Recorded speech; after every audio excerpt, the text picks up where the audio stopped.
Hasan medical college में एक लड़की की लाश पहुंची थी।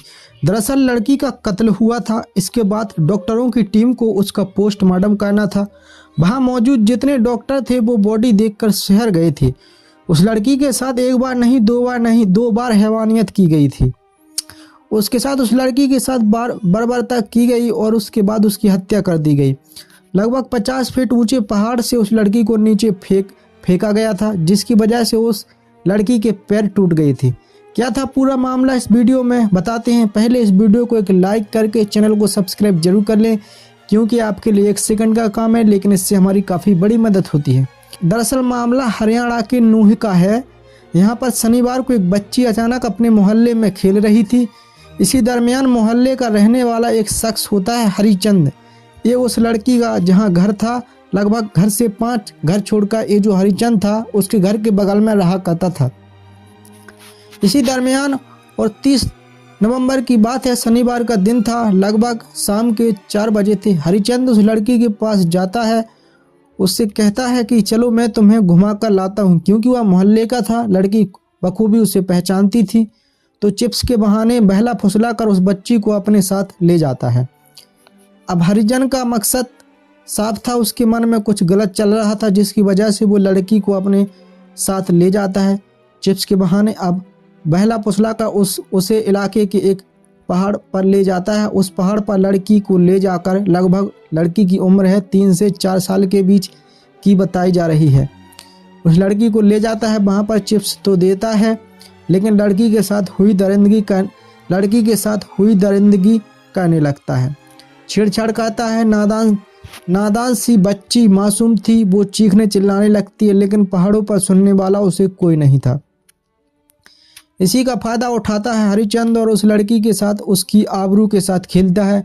मासूम बच्ची के साथ वो दरिंदगी करता है और बच्चे जब चीखने चिल्लाने लगती है तो हरिचंद को लगता है कि उसकी आवाज़ को सुनना लें लोग। इस पर वो लड़की का मुंह दबाने की कोशिश करता है और वह इस कदर दबाता है, इतनी ज़ोर से दबाता है कि बच्ची की वहीं पर मौका इबादत पर मौत हो जाती है। हरिचंद को समझ नहीं आता कि वह करे तो करे क्या। हरिचंद ने लड़की को बेशक लेकर गया था, उसके साथ हैवानियत किया, लेकिन वह मारना नहीं चाहता था। लेकिन लड़की चीखने चिल्लाने लगती थी, जिसकी वजह से वह खुद बचना चाहता था और इसी का फ़ायदा उठाते हुए उसने लड़की के मुँह पर हाथ रखा और वो हाथ इस कदर रखा कि लड़की की मौत हो गई थी। अब वो लड़की की लाश को वहीं फेंकता और फौरन वहाँ से भागने की कोशिश करने लगता है।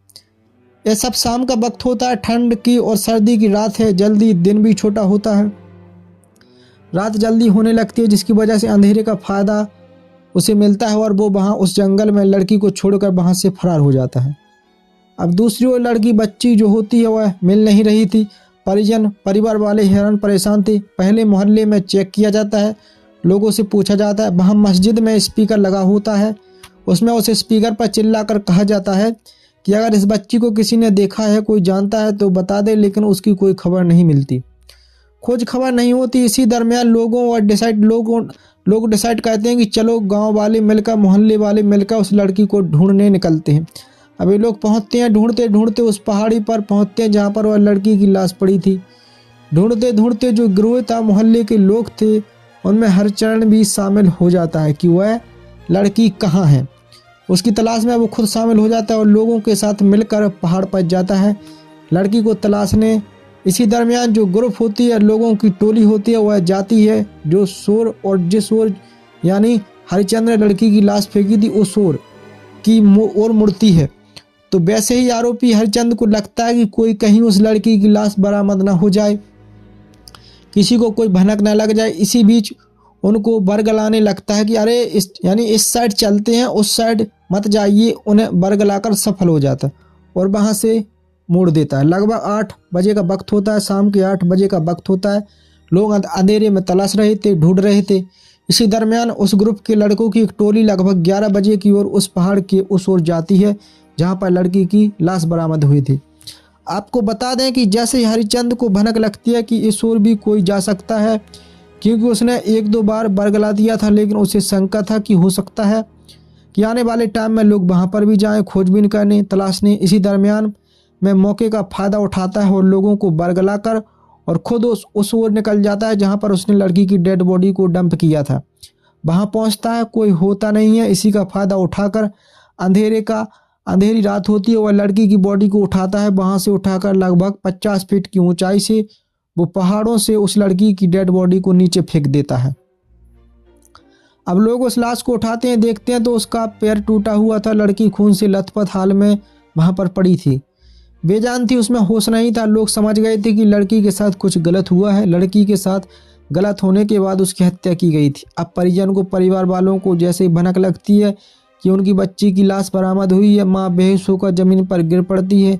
दूसरी ओर उसके जो पिता होते हैं वह भी बेसुध हो जाते हैं, और जिस नन्ही परी को अपने हाथों से पाल पोस रहे थे, नन्ही परी को खिला रहे थे, उस शाम भी खिलाए थे, और उसी की लाश को लगभग 11 बजे उन्हें उस पहाड़ी एरिया में मिलती है। लाश लेकर ये घर आते हैं। लोग समझ नहीं पाते कि, लेकिन कुछ लोग होते हैं जिन्हें शक होता है। जो आरोपी हरिचंद था उसकी ओर ध्यान से देखते हैं तो हरिचंद के पैर पर खून के निशान दिखते हैं। इसके साथ ही उसके बालों में जो जंगल झाड़ियों में कुछ पत्ते होते हैं, कुछ ऐसी अजीब जहरीली चीज़ें होती हैं जो उसके में फंसी हुए थे। रसीद होता है, वो देखकर लोगों को शक होता है कि कहीं ना कहीं हरिचंद का कुछ तो इसके साथ कनेक्शन है।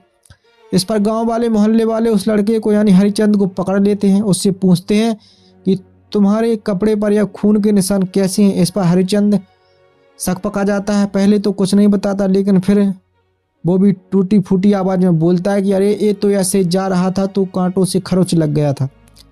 लोगों को इस पर विश्वास नहीं होता। इसके बाद लोग उसके सामने परिवार वालों को बुलाते हैं। उसके परिवार वाले आते हैं। उसके सामने ही जो हरिचंद है वह कबूल कर लेता है कि हाँ, उसने इस लड़की के साथ गलत काम किया था और इसके बाद उसकी लाश को वहीं फेंक दिया था। जब उसे लगता है कि मोहल्ले वाले लोग इस लाश को पकड़ लेंगे तो इसी दरमियान मौके का फायदा उठाता है और लाश को 50 फीट यानी पहाड़ी के नीचे फेंक देता है, जिसमें उस बच्ची की जो पैर होते हैं वह टूट गए थे। फौरन अगली सुबह यानी यह शाम की प्रक्रिया थी, रात की चीज़ें सामने आई थी। इसके बाद अगली सुबह यानी 1 दिसंबर को सुबह 7 बजे पिनगवा पुलिस थाने में फ़ोन जाता है, जिसमें बताया जाता है कि इस तरह से लड़की के साथ दरिंदगी हुई है और उसकी बॉडी को यहाँ पर डंप किया गया था। पुलिस वहाँ पहुँचती है, तफ्तीश करती है डेड बॉडी को हसन मेडिकल कॉलेज में, जहाँ पर डॉक्टरों की टीम उस लाश को देखकर सिहर जाती है कि माँ 3.5 साल की मासूम के साथ इतनी भयानक वारदात को कैसे कोई अंजाम दे सकता है। डॉक्टरों की टीम ने बताया कि इसके साथ एक नहीं बल्कि 2 बार रेप किया गया था। फिलहाल बता दें कि लड़की की पोस्टमार्टम रिपोर्ट आनी बाकी है, लेकिन डॉक्टरों की टीम ने जो इनिशियल पोस्टमार्टम पहले और दरिंदगी हुई है, इसके बाद उसका गला घोंटकर यानी मुँह दबाया गया था, जिसकी वजह से उसकी सांसें रुक गई थी और इसी दरमियान उसकी मौत हो गई थी। पुलिस को जैसी सूचना मिलती है पुलिस पहुंचती है, फॉरेंसिक टीम पहुंचती है। इसके साथ ही पहाड़ी पर जाती है जहां पर लड़की की लाश बरामद होती है। ये सब चेक करते हैं तो उसमें कोई जगह खून के धब्बे मिलते हैं। इसके साथ ही आरोपी जो हरिचंद है उसे 4 घंटे बाद पुलिस अरेस्ट कर लेती है और उसके पास एविडेंस के तौर पर उसके कपड़े बरामद करती है, क्योंकि उसने जो कपड़े पहने थे जो खून के धब्बे थे वो दिखाई दे रहे थे। पुलिस ने ऐसा एविडेंस उसे अपने साथ ले लिया था और पुलिस जब उससे पूछताछ करती है तो उसने अपना जुर्म भी कबूल कर लिया था कि हाँ, उसने उस लड़की के साथ 30 नवंबर की रात को पहाड़ी पर ले जाकर उसके साथ दरिंदगी की। उसकी हत्या का कोई मकसद नहीं था, लेकिन चीख रही थी, चिल्ला रही थी कि वो खुद को बचाने के लिए लड़की के मुँह पर हाथ रखता है। इसी दरमियान लड़की की सांसें रुक जाती हैं और वो मौत की नींद सो जाती है। अब खुद को बचाने के लिए लाश वहीं फेंक देता है और वापस घर लौट आता है। जब शाम को तकरीबन 6 बजे के आसपास लोग घूमने लगते हैं और बच्ची नहीं मिलती, तो इस पर कुछ लोग बोलते हैं कि लास्ट टाइम हरिचंद के साथ उसे देखा गया था। इस पर हरिचंद पर शक होता है, लेकिन कोई कुछ बोलता नहीं और हरिचंद दूसरी ओर उस टोली के साथ हो लेता है जहाँ पर पहाड़ी पर लोग बच्ची को तलाशने गए थे, क्योंकि आखिरी बार उस ओर जाते देखा गया था। इसी की राह पर वह लोग वहाँ जाते हैं और हरिचंद जो है लोगों को बरगलाता है। इस कदर बरगलाता है कि लोग एक ओर से उस लड़की को ढूंढ रहे थे तो दूसरी ओर उसकी लाश को ठिकाने लगाने के लिए उसी पहाड़ी पर मौजूद था जिस वक्त लोग वहाँ पर उस लड़की को ढूंढ रहे थे। ऐसे में लोगों की मुस्तैदी ऐसी होती है कि लोगों को शक होता है। जिस तरह उसके कपड़े खून से सने दिखे थे, इस पर उसके परिवार वालों को बुलाया जाता है, उससे कड़ाई से पूछताछ होती है, जिसमें वो बता दिया था कि उसने इस तरह से वारदात को अंजाम दिया था। कहानी को लास्ट तक सुनने के लिए आपका धन्यवाद। इस कहानी के बारे में अपनी राय कमेंट करके ज़रूर बताइएगा और ऐसे ही अपराध की सच्ची कहानियों के लिए हमारे चैनल को सब्सक्राइब कर लीजिएगा। कहानी को लाइक और शेयर जरूर करें।